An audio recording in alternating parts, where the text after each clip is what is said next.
Olá pessoal, muita paz, muita luz a todos, boa noite a todos.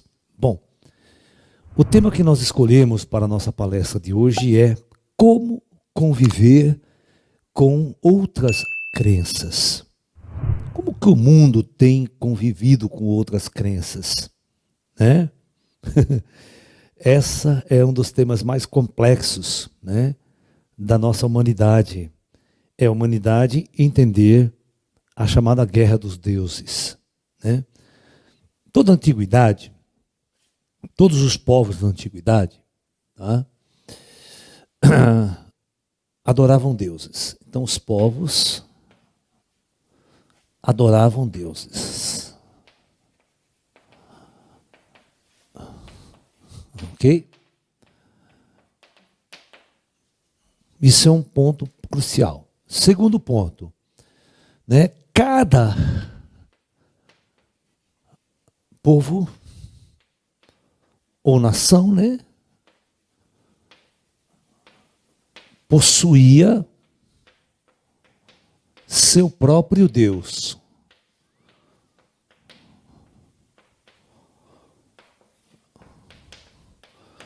Ou seja, na antiguidade, Deus era uma construção ideológica. Tá ok? Era uma construção ideológica na qual cada povo tinha o seu. Tá?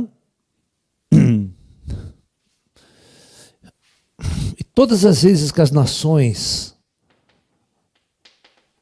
entravam em guerra ou travavam batalhas,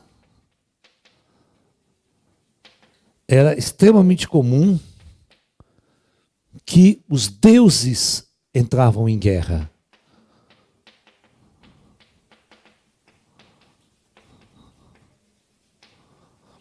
Ok? Então, é muito importante que vocês entendam isso. Quando essas nações antigas, elas entravam em guerra, automaticamente os seus deuses entravam em guerra. Tá?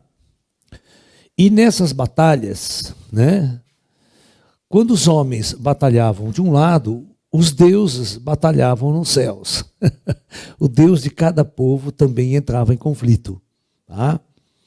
E antes de cada batalha, né, todos os soldados oravam para os seus deuses e pediam proteção e vitória nas batalhas, nas conquistas. Assim, quando um povo era vitorioso, presta bem atenção, isto significava que o seu Deus era superior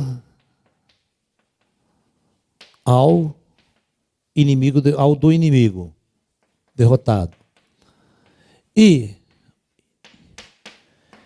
E era costume, né, destruir todos os templos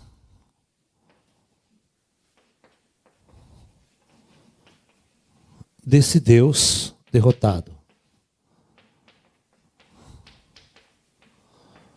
Ok? Então, esse é um arquétipo que a humanidade vem trazendo desde a antiguidade. Tá? Então, isso vai explicar para vocês todos os conflitos desde a antiguidade até hoje no Oriente Médio. Tá? Por exemplo, quando o Jesus, né, ascendeu no Oriente, tem toda a história de Jesus. Tá? Aí os romanos tomaram Jerusalém muito antes da história de Jesus, mostrando que o poder do Deus judaico era muito inferior aos deuses romanos, aos deuses pagãos romanos, né? E quando foi 70 depois de Cristo, né, houve uma revolta do povo judeu e os romanos acabaram vencendo de vez essa batalha e destruindo todo o templo, né, onde estava toda a religiosidade judaica naquela região. Ok? E todos os judeus foram expulsos daquela região pelos romanos. Aí o Império Romano, vocês sabem, ele dura mais 400 anos, né?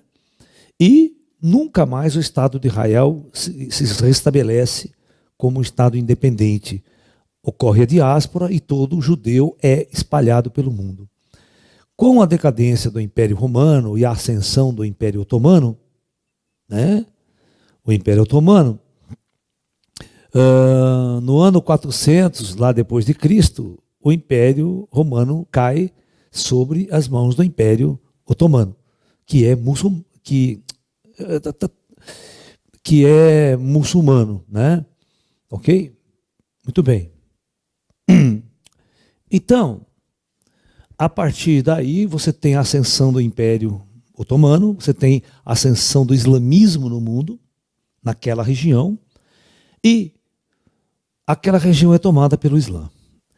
Mas a partir do momento que o cristianismo se torna a religião de Roma, e o cristianismo começa a dominar a Europa como religião, como crença, nós vamos ter um determinado período da história que é o período das cruzadas, né? O que são as cruzadas? As cruzadas é uma tentativa religiosa, presta atenção, né? Do Vaticano libertar Jerusalém, considerado a Terra Santa para os cristãos, né, das mãos, né, dos árabes. E essa tentativa durou vários séculos, teve várias cruzadas e uma guerra sem precedentes. Essa era uma guerra de crenças. Essa era uma guerra ideológica. Tá? Hoje nós vemos a ascensão do ISIS, né, no Oriente Médio, que graças a Deus já foi totalmente derrotado, né, pelos aliados, pelos Estados Unidos, que colocou toda a energia lá, toda a força.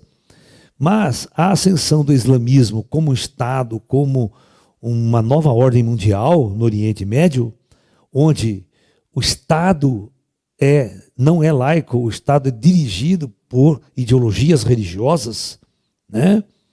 Então você tem uma crença muito estabelecida, com regras muito estabelecidas. E todas as outras religiões do mundo passam a ser inimigas dessas crenças, dessas ideologias construídas a partir de um fanatismo religioso. Tá? Muito bem. Então, isso é arquétipo da humanidade. Tá? A humanidade traz esse arquétipo desde a mais antiga pré-história até os dias de hoje. Tá ok? As religiões, o ser humano, na verdade, ele sempre está em conflito com alguém à sua volta. Ele está em conflito com seu irmão, está em conflito com seus pais. E o conflito sempre se origina em divergências de ideias. Então, isso é muito importante, que vocês entendam. Né? A origem de todo conflito, né? A origem de todo conflito vem de divergências de ideias. Né? Vamos apagar aqui. Essa luz está ruim para apagar.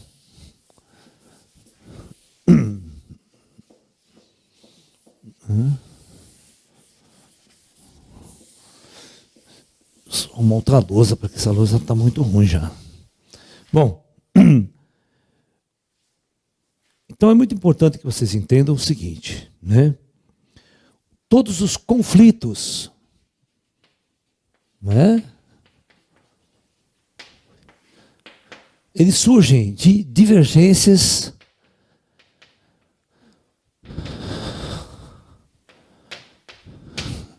de ideias. Ok? Essas divergências, elas podem ser políticas,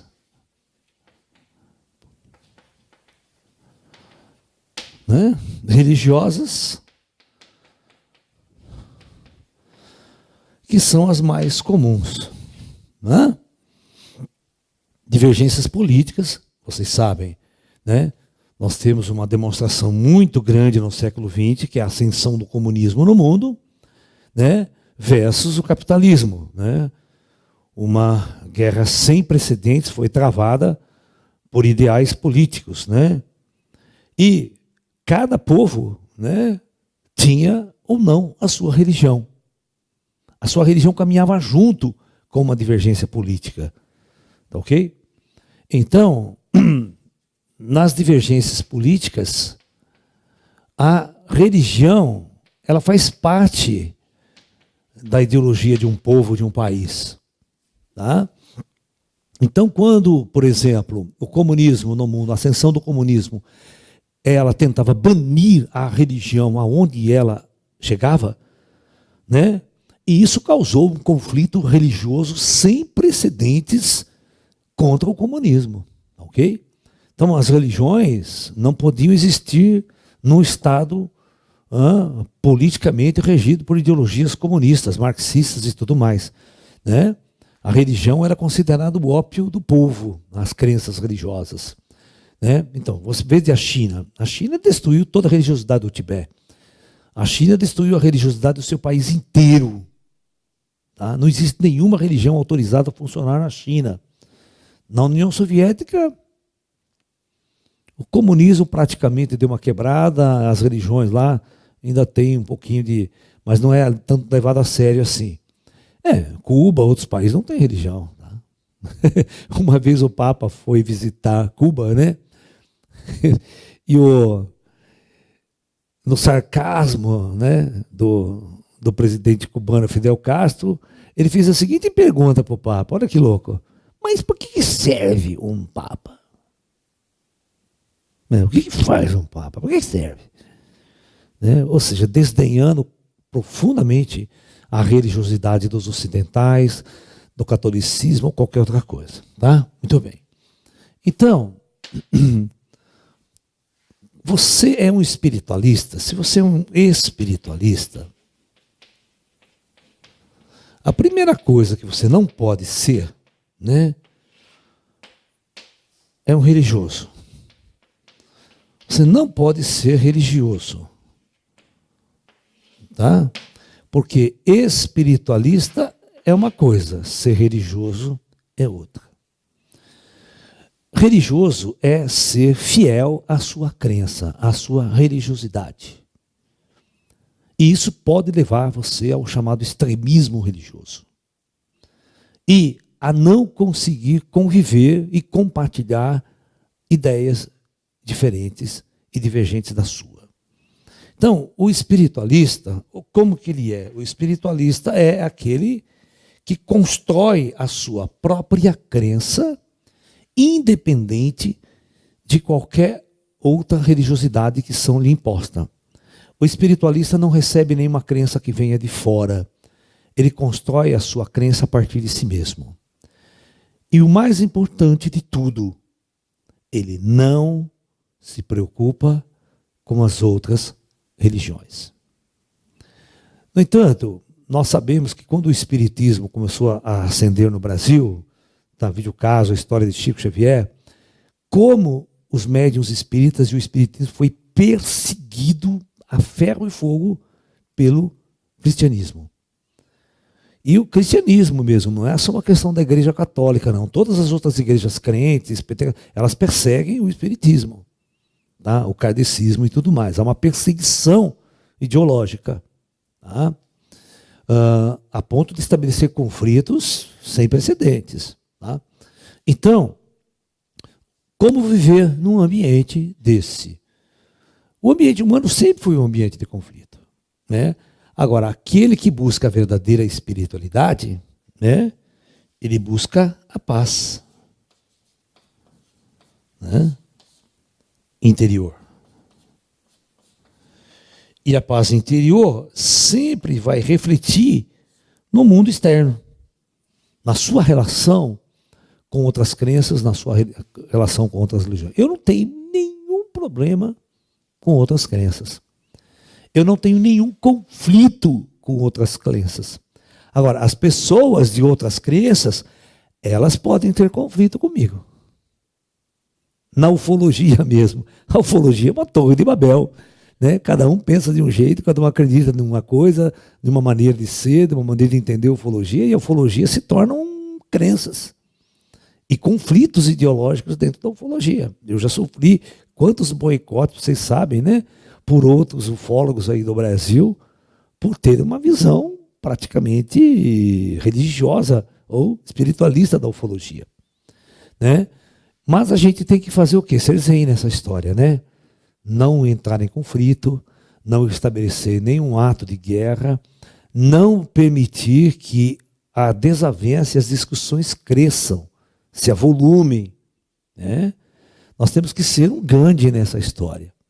Né? Nós temos que seguir os conselhos de Gandhi nessa história. A melhor coisa é a ahimsa. Né? Você sabe o que é ahimsa, né? Não?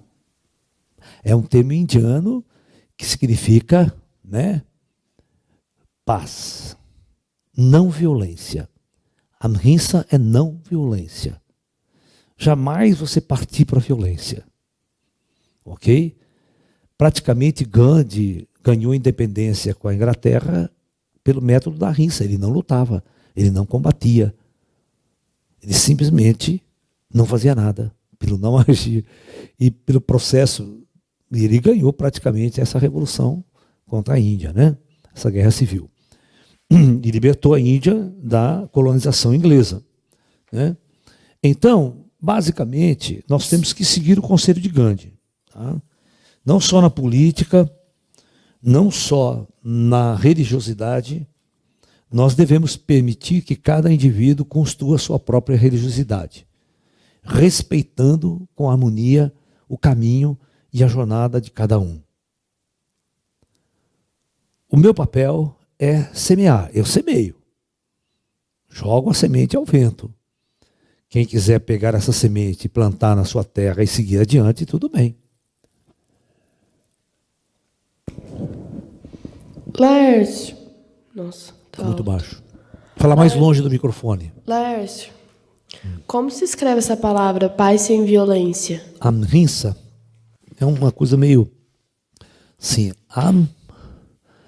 deixa eu ver, ahimsa. É uma coisa mais ou menos assim, viu? Né? Mais ou menos, porque traduzir sons indianos para o português, às vezes tem forma de escrever diferente. Professor, por que as três maiores religiões brigam por Jerusalém? Peraí, só um minutinho, deixa eu baixar. Não é, você vai baixar o botão errado, peraí. Tá. Esse é o seu, né? Fala agora aí, peraí, pode falar. Professor. Tá ótimo. Professor, por que as três maiores religiões brigam por Jerusalém? Os muçulmanos, os católicos e os judeus. Bom, Jerusalém é um caso muito sério, é um caso muito antigo, como eu falei para vocês, vem lá da antiguidade, né? Porque aconteceu 3 fatos importantes naquela região de Jerusalém que coloca aquele local como um local considerado sagrado para essas 3 grandes religiões. Primeiro, né, é um local sagrado para os judeus. Por quê? Porque ali se construiu toda a história dos judeus, inclusive a própria construção dos templos, né, de Salomão, o primeiro templo, o templo de Salomão. Depois, na guerra contra os persas, o templo de Salomão é destruído. Depois, mais tarde, vem Herodes, e Herodes reconstrói o templo de Salomão, muito maior do que o primeiro, né? Então, o templo, né, onde estava guardada a Arca da Aliança, aquela coisa toda, né, famosa, que está sendo procurada até hoje pelos arqueólogos, onde está guardada a tábua dos 10 mandamentos. Então, a coisa aconteceu mais ou menos assim. Existe um local, né, que os judeus, eles pegaram uma montanha e cortaram essa montanha. E fizeram uma base, né? Uma base. E aqui, nessa montanha, onde eles chamam a rocha, eles construíram o templo de Salomão, o templo de Herodes. Herodes construiu aqui esse templo. Tá ok? Muito bem. Mas quando Herodes construiu esse templo aí também, reconstruiu. Aí quando houve a guerra com os romanos, em 70, os romanos destruíram tudo isso aqui. Destruíram todo o templo de Jerusalém. O templo dos romanos, que é o local mais sagrado para o povo judeu. Tá ok? Então, muito bem. Esse templo foi destruído em cima da rocha. Só ficou a base, né? Só ficou essa base. Aí o tempo vai passando, como eu falei para vocês, né? A ascensão do Império Otomano, e aí nós temos o advento, né? Por volta de 500 e pouco depois de Cristo, o advento do Islã, né? O islamismo, né? Maomé recebe o Alcorão, ok? E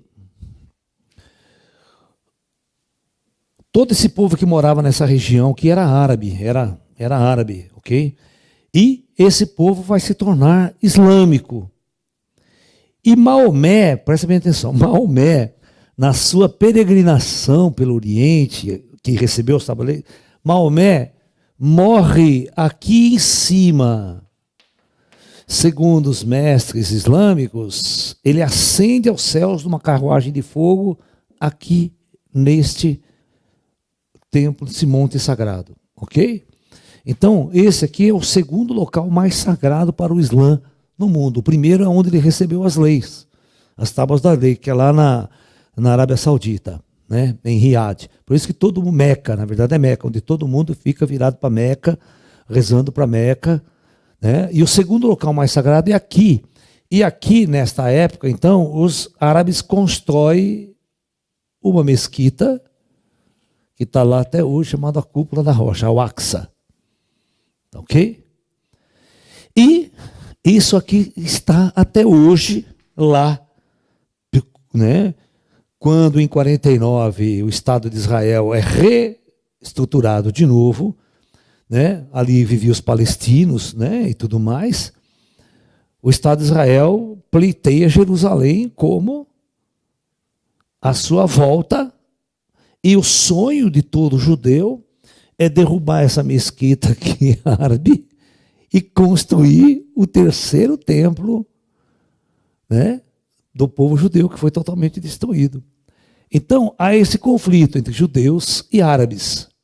No entanto, todos sabem que Jerusalém é a cidade mais sagrada para os cristãos, onde Jesus teve toda a sua crucificação, toda a sua jornada. Jesus entra nesse templo de Herodes, vai pregar nesse templo de Herodes, ele vai arrebentar todo mundo lá, certo?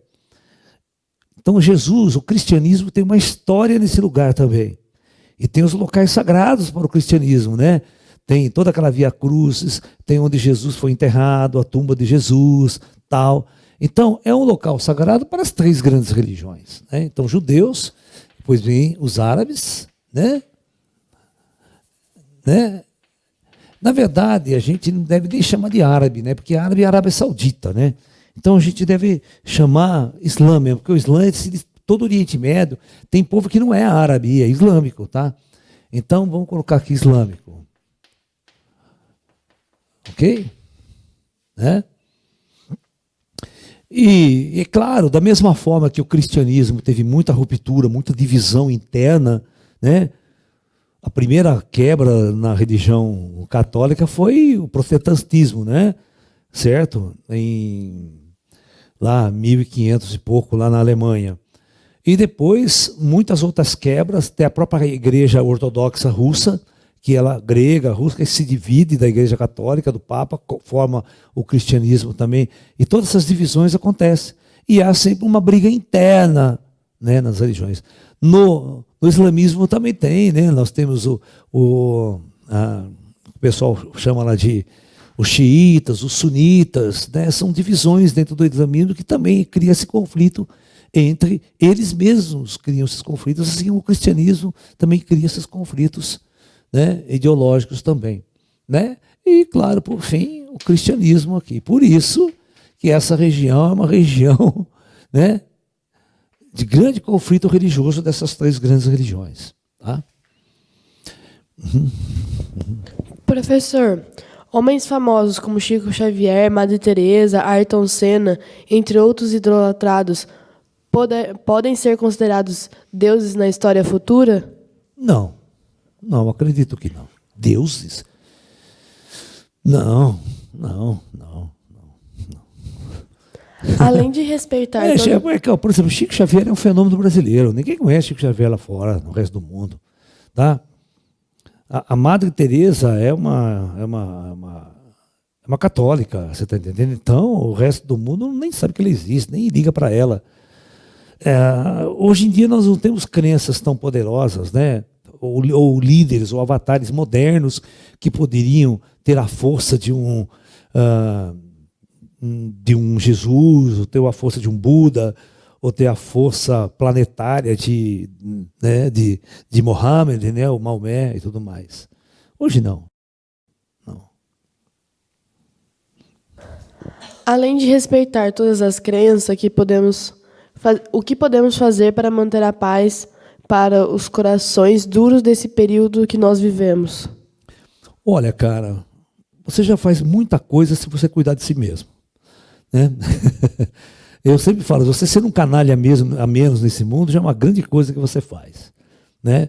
Então, se você for uma pessoa que cuida de si mesmo, que se espiritualiza, vai ser uma pessoa a menos para atrapalhar esse planeta e para levar luz, para levar uma energia melhor a esse mundo. Né? Sempre, quando você trabalha internamente, quando você muda, muitas coisas ao seu redor também se transformam pela sua irradiação, pela sua energia, pelo contato que você tem, pelo exemplo que você dá para as pessoas ao redor. Né? Então você também atua. Todo mundo é atuante no mundo. Né? E de acordo com a capacidade estrutural de cada um, essa energia, essa sua vibração pode contaminar outras pessoas. Professor, você diria que a espiritualidade está atingida com o ego das pessoas de acharem que a sua crença é maior que as outras? Isso que causa o desrespeito? É óbvio, é sempre um jogo de poder, né? Porque as religiões, elas são estruturas de poder. Eu não disse para vocês que ela começa lá atrás, né? Como parte integrante do poder do exército, do poder, né, político. Ela é integrada. O meu Deus é melhor do que o seu Deus, por isso eu venci a batalha e destruí o seu Deus. É uma batalha de deuses. E hoje a coisa funciona do mesmo jeito. Né? Eu acredito que a minha crença, o meu Deus, é muito mais poderoso do que o Deus budista, do que o Deus islâmico, do que Alá. Né? Entendeu? Então, na verdade, cada indivíduo constrói, e isso é a extensão do seu próprio ego. Isso não tenha dúvida. Deus é uma criação do ego. Tá? Todas as vezes que você elimina o seu ego, Deus também é destruído. Tá? Deus é a pior coisa que inventaram nessa humanidade. Tá? Pode ter certeza do que eu estou falando. Deus sempre foi o maior problema para a humanidade. Ele nunca solucionou problema nenhum na humanidade. Cada povo construiu seu Deus, e aí as encrencas... Né? As pessoas estão muito longe de entender Deus. De construir modelos de Deus eficiente, né? Que funcione, vamos assim dizer. Né? Então, na verdade, Deus foi o grande problema da humanidade e é o grande problema até hoje. Né? Professor, se as pessoas tivessem mais paz interior, você acha que isso se exteriorizaria?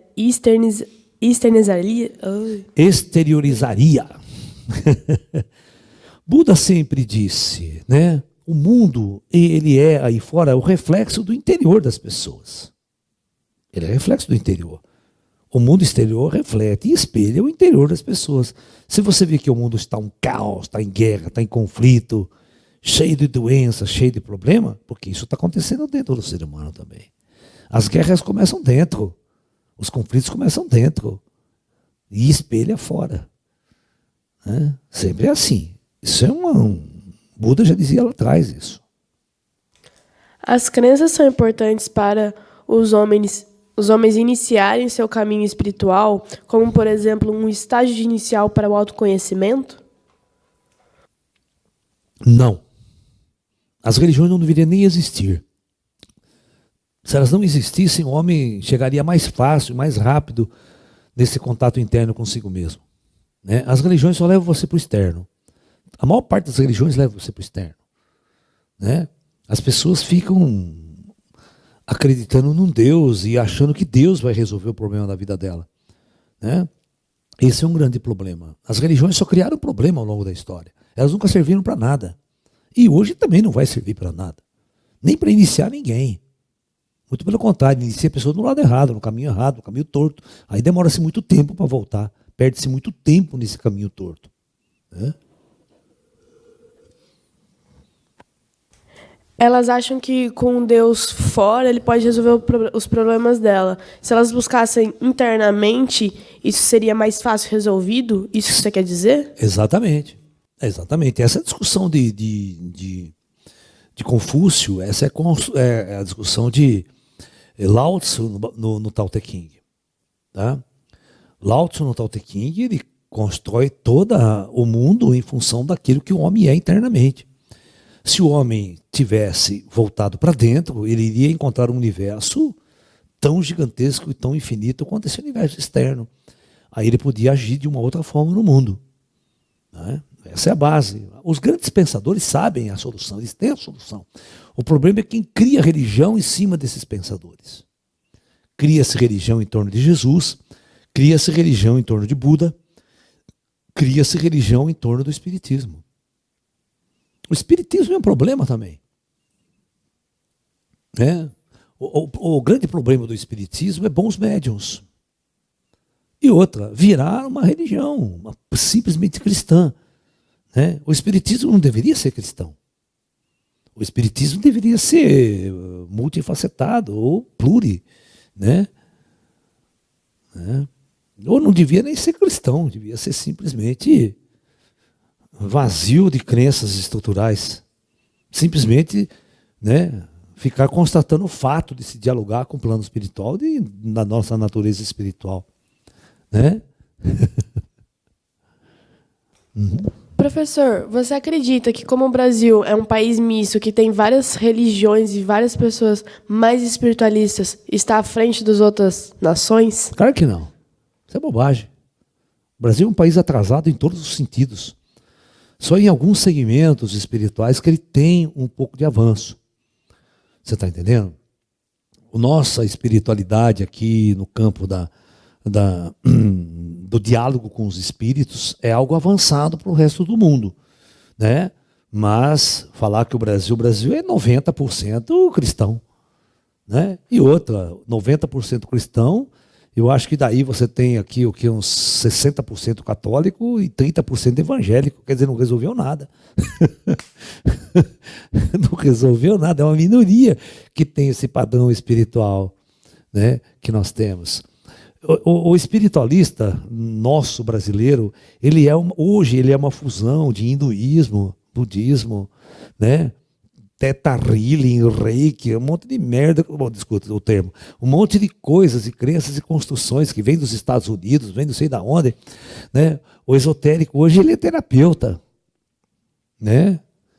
A 90% dos nossos esotéricos são terapeutas, né? Que eles têm que virar espiritualistas e sobreviver com a sua espiritualidade. Então ele vai tentar, né, trabalhar como terapeuta, viver como terapeuta, praticar yoga, praticar tai chi, ser instrutor de yoga. É legal, é ótimo, mas é uma fusão de tudo isso. É uma fusão de várias crenças, de vários caminhos, que se está construindo um modelo novo de você estar espiritualista. Tá? Mas isso é legal, não tem nada de ruim nisso. Né? Mas, mais uma vez, as coisas estão vindo de fora. Né? Nós estamos assumindo muitas coisas de fora. Existe muito pouca jornada interior do próprio indivíduo, a descoberta dele, a sua abertura, a sua mediunidade despertando. Né? Mas é o caminho, as pessoas estão nesse caminho, é o processo que eu acho legal. O Brasil é muito bom nisso. Lá fora as coisas são muito complicadas. Né? Europa, Estados Unidos. Né? Professor, com a nova era, como ficam esses conflitos sobre crenças, sobre religiões na nova era? Eles vão se acirrar cada vez mais. Né? Eles vão se acirrar cada vez mais. Nós temos 3 tipos de crenças muito importantes. Nós temos o ateu na jogada. O ateu é um crente também, mas é um crente da não crença. O ateu é um crente na ciência. Tá? Ele é um crente na ciência. Então a ciência sempre enche o saco do esotérico. Ele sempre enche o saco do espiritualista. A ciência ficou enchendo o saco o tempo todo. Os astrônomos ficam enchendo o saco da ufologia o tempo todo. Né? Entendeu? Então é um conflito que existe entre pensamento, pensadores. A religião entra nesse processo. A ciência, ela é a grande inquisitora do século XX e do século XXI. Se a ciência não assinar embaixo, não é verdade, não existe. Tá? Então a ciência se tornou, no século XX e XXI, a grande inquisitora e dona da verdade. Certo? Isso é uma coisa muito ruim também, muito ruim. Né? Os ateus é que estão nesse processo da ciência. Né? Professor, o fato de serem terapeutas, os espiritualistas brasileiros, faz com que, mais uma vez, eles não olhem para o próprio ser, tentando ajudar a sobreviver com suas técnicas esotéricas, no caso?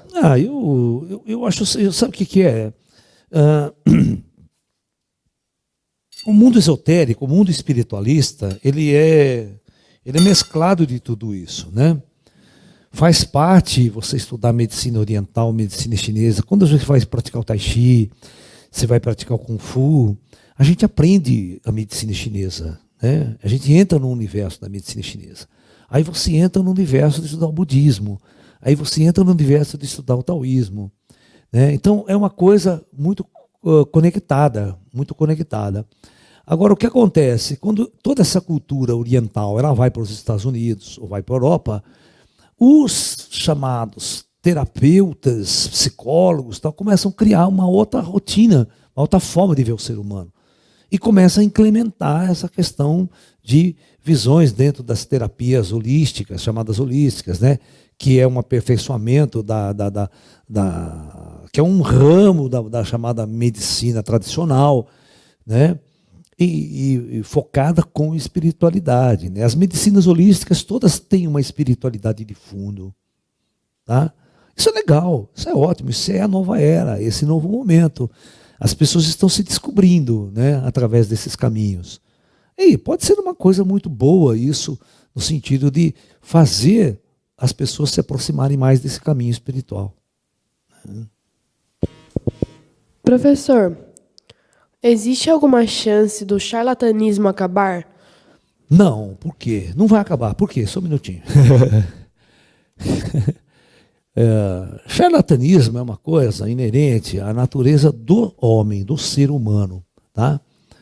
O ser humano ele tem um ego muito grande. E o fato do ego ser grande, dele investir no ego, o ego precisa vencer, precisa ser o primeiro lugar, precisa competir. Né? Então, ele precisa... Em todas as profissões do mundo, na medicina, na política, nós temos os charlatões, temos os aproveitadores. E nas religiões, quantos aproveitadores nós não temos por aí? Né? Quantos falsos gurus, entre aspas, não vêm aí prometendo milhões de coisas, prometendo a iluminação em 3 dias, num fim de semana, né? Você vai se virar mestre em um final de semana. É complicado, isso aí vai ter em todos os lugares, a gente tem que tomar um pouco de consciência e entender isso. Que isso é do homem, não são das crenças em si. Existe alguma entidade maior que pode derrubar isso? Não. Isso é uma natureza do homem, isso é o homem. Somos nós, nesse estágio evolutivo que nós estamos. Isso acaba somente na era da luz. Quando a luz vier à consciência humana. Antes não. Não tem como. É trevas isso aqui. O resultado das trevas é o conflito, é a Torre de Babel. A Torre de Babel surge nas trevas, é a Torre de Babel religiosa. Cada um fala uma língua, cada um pleiteia uma verdade. Né? Um seguidor fala que ele, sendo voluntário de um centro espírita e sendo lalaísta, não consegue ajudar as pessoas quebrando esses paradigmas e doutrinas. E como faz para ele mostrar o que ele aprende? Que É difícil, conhece? não é fácil. Não é fácil, porque cada ser humano está num momento de sua jornada e dos seus níveis de questionamento interno. Ok? Então, veja o meu papel. Eu coloco as palestras na internet. Um monte de gente vai assistir, mas quem se identifica comigo? Algumas pessoas, nem todas. Eu tenho padres católicos que me assistem, eu tenho artistas que me assistem, eu tenho islâmico que me assiste, tá? Eu tenho judeus que me assistem. E eu recebo toda a informação desse pessoal. Tem pessoal que curte muito o meu trabalho, mesmo sendo dessas outras linhas religiosas. Eu tenho rabinos judeus que adoram o meu trabalho. Você está entendendo? E tenho padres católicos que também que curtem o meu trabalho, né? Kardecistas, umbandistas, eu sempre andei no meio dessa gente, eu nunca entrei em guerra, eu nunca entrei em conflito com essas pessoas. Talvez ideologicamente os crentes não gostam muito de mim e tal, mas eu não tenho conflito com eles. Eles podem ter conflito comigo. Mas eu não, né, cada um está na sua. Se as crenças são as estruturas da humanidade, como podemos despertar para a verdade, o caminho que nos levará para o despertamento? Despertamento é ótimo, acho que essa palavra não existe, né? Bom, o lance é o seguinte, cara, esse é o paradigma de todos os homens, desde que a história é história, né? Desde o diálogo de Arjuna com Krishna lá atrás, desde o diálogo do Rama e seus discípulos, né? Todos querem um método perfeito para atingir a iluminação o mais rápido possível, né? Atingir a luz de uma forma mais perfeita possível, né? Qual que é o melhor método, qual que é a melhor escola que vai te conduzir ao estado de transcendência e iluminação, né? Se nós soubéssemos isso, a humanidade toda já estaria transcendida e iluminada, porque todos iriam por essa mesma estrada, esse mesmo caminho. Como esse planeta é um planeta kármico, né? Nós estamos numa escuridão terrível e essa grande luz e esses grandes avatares, né, jogaram apenas poucas sementes para nós, fica muito difícil. É muito difícil se iluminar nesse mundo, não é uma coisa tão simples, não. Mas a jornada e a nossa busca vai levar pelos caminhos do aprendizado. Professor, como os nossos irmãos das estrelas lidam com essas pessoas com umas crenças tão fechadas? Como eles convencem elas? Eles não convencem. Não. O ET não está aqui para convencer ninguém. Tá?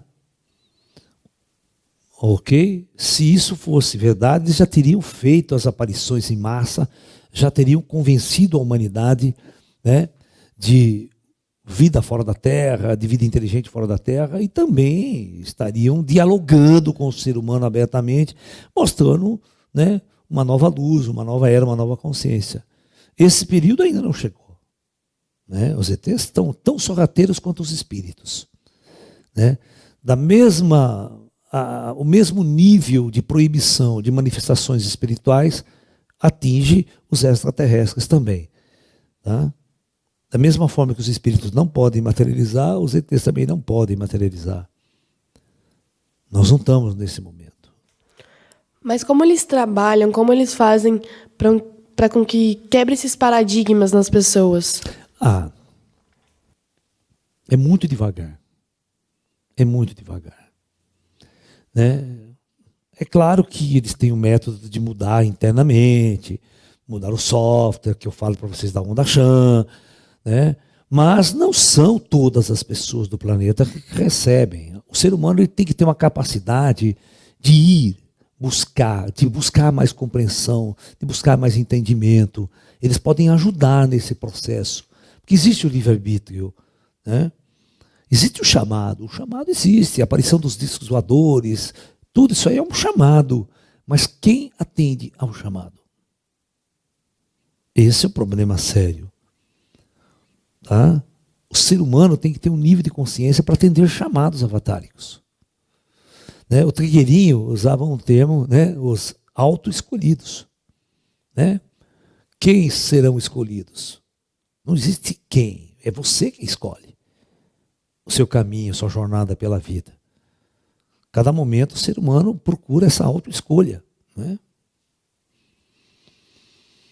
Professor, então você crê que as pessoas têm que ser mais espiritualistas do que religiosas? Claro. Ser um espiritualista sem religião? Sim, espiritualista sem religião. Olha para mim, que religião que eu sou. Tá? Eu não tenho religião nenhuma. Eu não sou taoísta, não sou budista, né? Não sou umbandista, não sou kardecista, né? Eu sou lalaísta. Tá? A minha religião ela é composta de um único membro, eu. Não tem mais, sabe?